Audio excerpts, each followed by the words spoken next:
Because first, I'm not thinking to run for any country. I try to run for my country, Nigeria, but there is a lot of things happening. Oh, there is a lot of things that is happening now in Nigeria.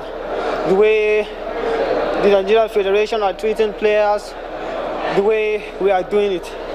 Really, I tried to run only once, but for relay, that time we just come back. We have a silver and ECOWAS, a relay. So when we come back, nobody call us, tell us thanks, nobody make something for us, nobody, even we didn't run for money, we run for our country. They're supposed to call us and tell us, thank you, you did a lot of things, this. So I didn't think of that, I'll run for another country. After festival, so I have somebody to talk to me, that he told me he wants me to run for Bahrain. I tell him, okay. But when I reach Bahrain, really the way Bahrain are doing, if Nigeria they are doing like that, really all over the world, everybody will hear about Nigeria, or everybody will see.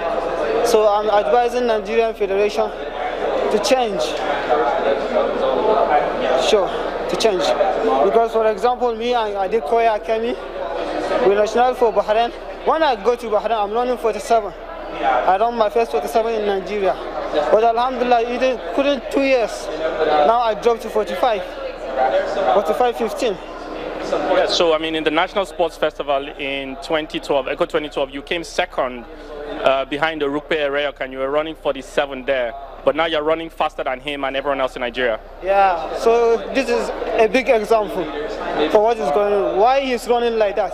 Orukwe is a strong man. Orukwe need help. Please, Nigeria, try to help some people. Like Orukwe. I know Orukwe is strong more than me. But now, none of Nigerian athletes will beat me. I'm telling you that. Even I'm not in shape, I'll try my best. Because I think, like to train in Nigeria, or they can't go camp, or for example, somebody was training with his coach. He ran 47 or 46. They will take him to national team or camp with somebody coach. Then that coach they put in, maybe that coach will change a lot of techniques and everything. So I think he can't get anything. The national coach will change the program when they shouldn't change the program of the athlete's actual coach. Yeah, if they call players, try to call his coach. Because his coach, he already know how the player is running, how he's doing everything. So this is my advice to Nigerian Federation. Welcome back. Strong words coming from former Nigerian athlete Abbas Abubakar. He switched over to Bahrain and highlighted some of the issues. He mentioned welfare. He spoke about coaching. He spoke about athletes not being trained properly. Facilities. And a lot, particularly where he said his blood used to be green, but now it's red for Bahrain. Okay. Well, the good thing is today we will not be talking about a way out of all of this. We brought the biggest fish. This was the biggest whale in athletics in Nigeria. Solomon Ogba is the president of the Athletics Federation of Nigeria. He joins us this morning to take a look at athletics in Nigeria, the prospects, the challenges, and the future. Good to have you around, Mr. Ogba, on Sports this morning. Thank you. God bless you. It's always a pleasure. Okay, we listened to Abbas Abubakar, but we won't go to that now. Let's relive the moment from the last World Championship in Beijing. What was the experience for Team Nigeria? Well, first, we decided not to go with all those who qualified. We looked at it and we said, okay, can we go with the compact team, those who can make progress? Prospects. Yeah. That is what we did, and we reduced the team to 17. Not because we believe that the 17 of them are going to come back with medals, but we wanted people who can progress. Okay. Because in athletics, it's not just the medal that counts in the total ranking, it is your placement. At the end of the World Championship, your placement will now tell you where you are. So that's what we did. Like every Nigerian, I was hoping that we should be able to steal 1 or 2 medals, particularly in the 4x4 women. Okay. Blessing is our star athlete for now, and at that stage anything can happen. So you don't really count, because when you don't have the backup, I tell people this, from time, if you look way back, once you Nigerians get to the in the finals. Between the semi-final and the final, it's 1 hour, 30 minutes, sometimes 2 hours. Most countries who are world powers, they do something. How come Nigerians have never done well when it comes to the final? Not just today. It's always been there. Always been there. So yeah. what is the AFN doing? No, wait, let me finish. Change that. No, let me finish. Sometimes you see 2 Nigerians in the finals. Okay. Then there will be 7th and 8th. In the Olympics, in World Championships, it's not today. So when people, why can't you look back? So there's something fundamental that we've not been able to do. It's not about AFN, it's about the country. This thing is beyond just coaching and running. Sports has gone scientific. We've been able to apply the science that the sports need at this point. I can give you an answer now because we're almost there. We just set up the High Performance Center in University of Port Harcourt, and the university has given us professors in various science areas that will help. I'm not talking about doctor who will check whether you have malaria or so. No, I'm not talking about that. I'm talking of exercise physiologists. I'm talking of pharmacologists. I'm talking of biomechanics, professor of biomechanics. These are people I'm talking about. How to get the best from our athletes. Very good. And this will start from your conditioning phase, not just when you are in competition. First of all, they need to deal with your running form.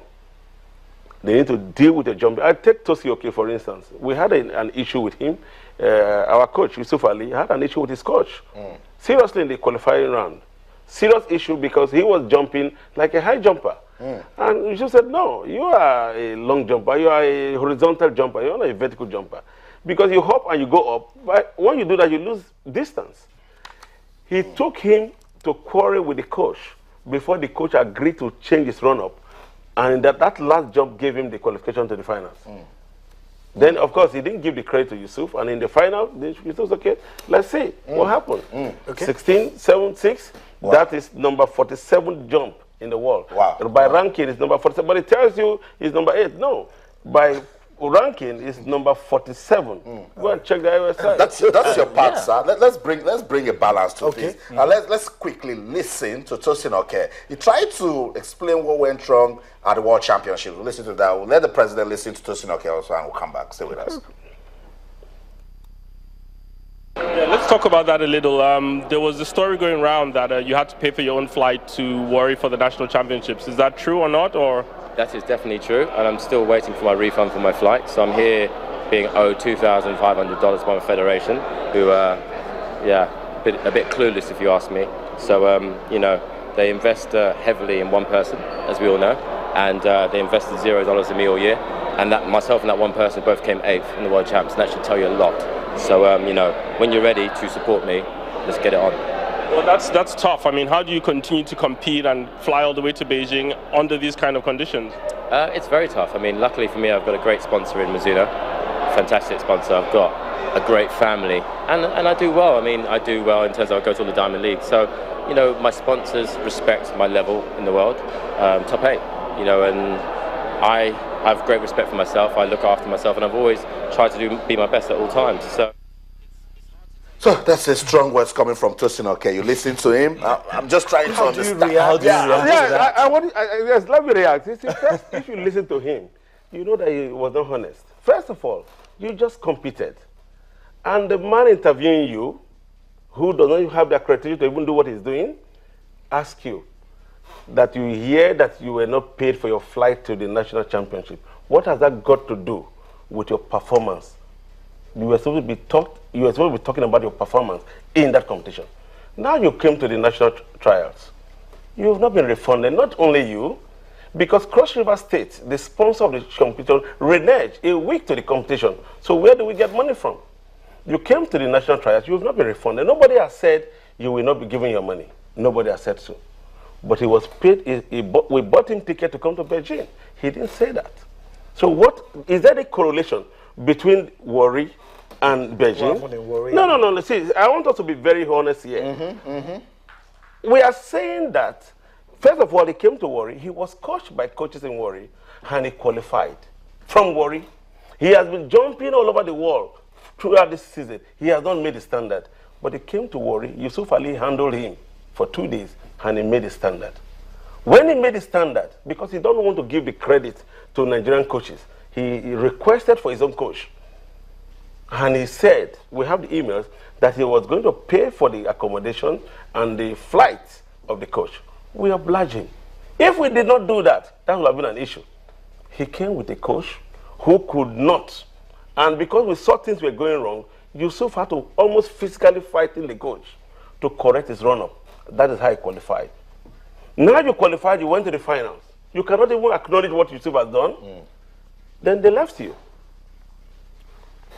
And look at what happened in the finals. But he also complained that there's too much over-reliance on Blessing Okagbare. No. See, they don't get money on Blessing Okagbare. That is not even fair.